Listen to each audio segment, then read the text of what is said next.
toute l'actu sur Monaco-Menton avec Frédéric Plat. Bonjour, il va encore falloir faire avec un risque d'orage, voire de grêle cet après-midi sur les Alpes-Maritimes. D'ici là, ce matin, c'est le soleil qui l'emporte sur des passages nuageux. Au thermomètre, le mercure va grimper vers 26 degrés. Il fait déjà 20 actuellement à Monaco, 21 à Menton. C'était la météo avec votre restaurant La Trégo, les pieds dans l'eau, port de plaisance de Cap-d'Aille. 4 lettres, SNCF, véritable motif d'angoisse pour des millions d'usagers dans tout le pays en ce moment. Ce jeudi, il va encore falloir composer avec la grève des cheminots reconduite jusqu'à ce soir. Un train sur 2 entre Cannes et Menton, un sur 3 entre Nice et Tende, et ça ne devrait pas s'arranger demain. À quelques jours du baccalauréat et de la première épreuve écrite mercredi, les révisions s'accélèrent. Entre amis, seuls ou avec des profs, plusieurs options s'offrent 18 000 élèves de terminale des Alpes-Maritimes. À Beau-Soleil, les sessions fiches de révision, c'est entre sœurs.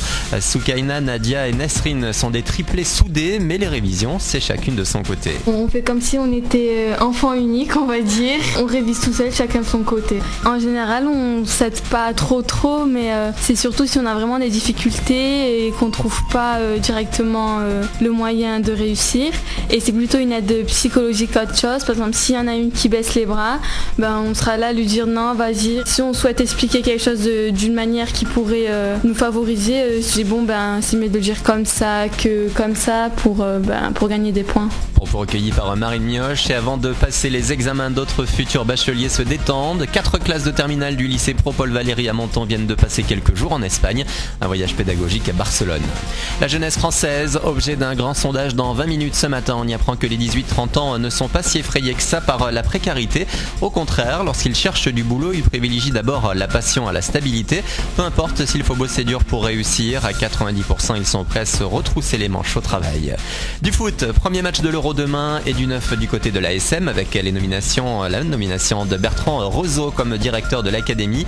Pendant 11 ans, il a occupé le même poste au centre de formation du PSG et a permis l'éclosion de joueurs talentueux.